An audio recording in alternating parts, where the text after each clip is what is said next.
he's a little modest, also make sure you get them to pull the lever for him on Tuesday, too.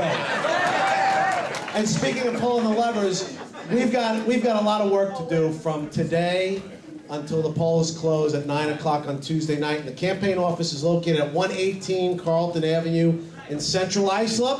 Attendance will be taken. We want to make sure that we've got enough people to get the message out over these next 48 hours. Please, please, please. You've worked so hard all summer, through the fall. Let's not let it go to waste. Make sure that you're there. 5 a.m. Tuesday morning, straight through. You can rest on Wednesday when we send Brian Foley to the state senate.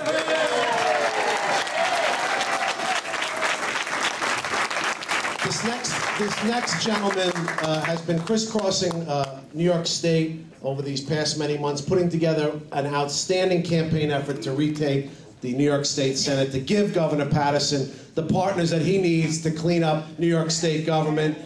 He came out here in May, met with Brian, myself, and Marcia, and he made a bunch of commitments to us about this campaign. And I have to tell you, I've had a lot of people come through here in the past making commitments to us, none of them keeping their word. But this gentleman, Malcolm Smith, is a man of honor. And not only did he keep his word, he went above and beyond what his word was. I want to bring up the next Senate Majority Leader of the New York State Senate, Senator Malcolm Smith.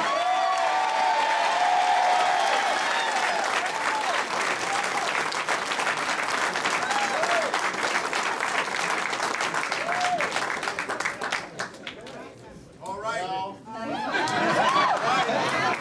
How you feeling?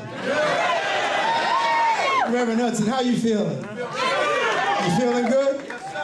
Y'all look so good out there. I see some people from Reverend Sims' church too. I see some from Reverend Brian's church also. I want y'all to know Brian Foley and I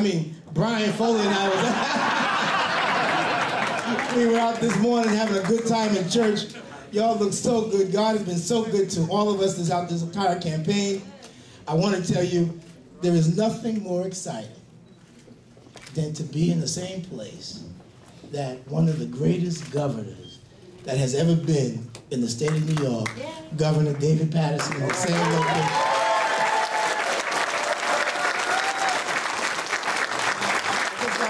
I just got to bring him up front, and I'll probably get in trouble for this, but there's not many men that I kiss because of how great they are, but this governor is so great, I got to give him a kiss.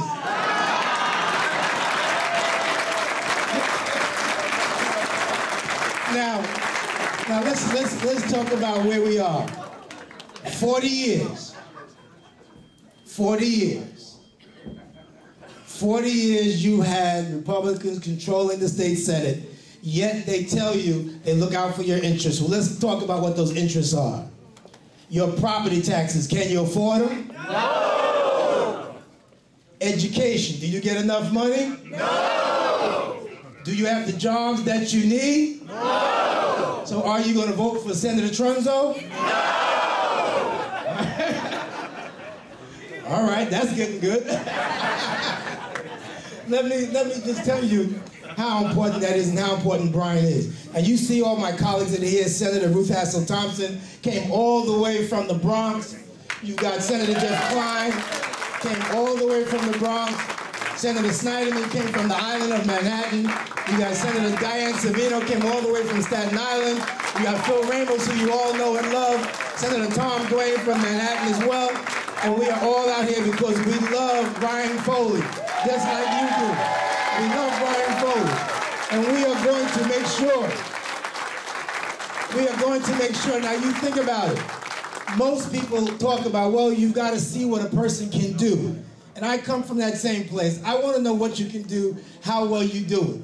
Well, let's talk about Brian Foley. Let's talk about a person that decided to take an empire zone when everyone said jobs couldn't be created. Who did that? Brian Foley. Let's talk about someone who took a $15 million deficit. When everybody said it could not be done, Brian Foley said, well, I'm going to do it. To this day, Brian Foley now has no deficit in the town of Brookhaven. He knows what he's doing. And importantly, of all the towns in Suffolk County, there is one town that said we will not raise taxes. Everybody else talked about doing it. Everybody said, I'll make you a promise. I probably won't do it. I'll make sure you don't have your taxes raised. There's one person who managed to achieve that, and that was Brian Foley.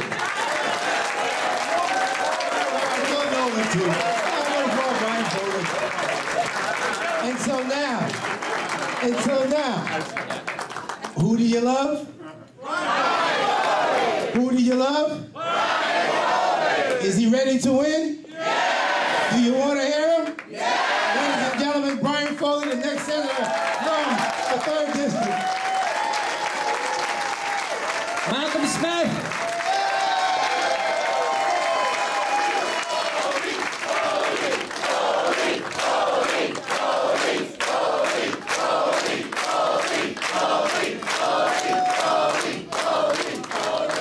What a great day today, isn't it? It's a great day. It's a great day for Long Island. It's a great day for the state of New York. How often have we on Long Island been graced with the presence of so many state senators, and for the second time in several months, the great governor of the state of New York, David Paterson.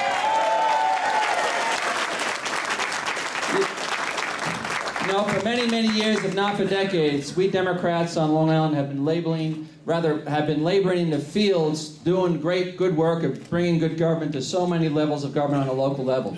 But never before have we seen the support that we've seen in this particular race over these last many months, from candidates and from office holders and from people from throughout the whole state of New York, because they understand that we on Long Island hold the key to new leadership in the state Senate, and that we are going to be the true guardians of the suburban agenda as well as the agenda for the whole state of New York.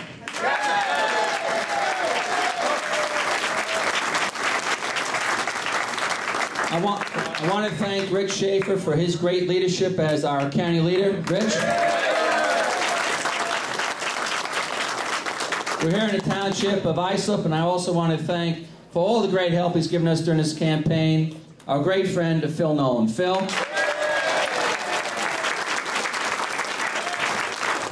And of course, when we were here last with the governor of the state of New York, we were here to help out Phil Ramos, who's been outstanding in this campaign for the state senate as well. Phil?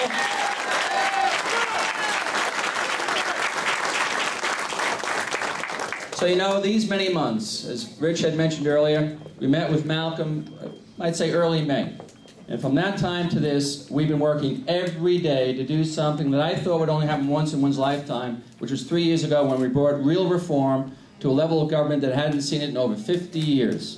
We know what the nickname was for our town, and it was a shameful one. But you know what? We had proven as elected officials that we were different from those that we replaced. We believe in public service. We believe that public service is a vocation, that it is a higher calling, and that we are able to turn around the town of Brookhaven in just 2.5 years, and that's what we need to do in Albany.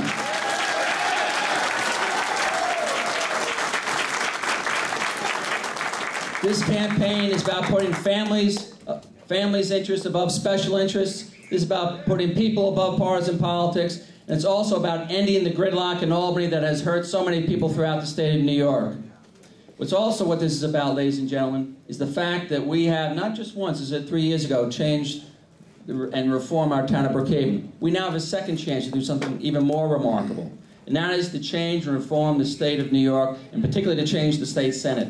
Who would have thought? Who would have thought that we'd ever have this opportunity? And let me tell you, this opportunity is a rare one. As was mentioned in passing by one of the earliest speakers, if you look back in time, now I'm not a partisan person, I'm proud to be a Democrat. And I've received a lot of support from Republicans, from those enrolled as independents, and those enrolled as unaffiliated.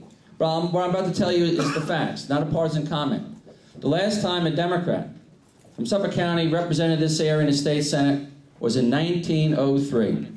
It was 105 years ago. Now, do we want to wait another 100 years? No. Do we want to make this race this year? Yeah. With your support, we're going to win this race because the people are hungry for change. They want reform.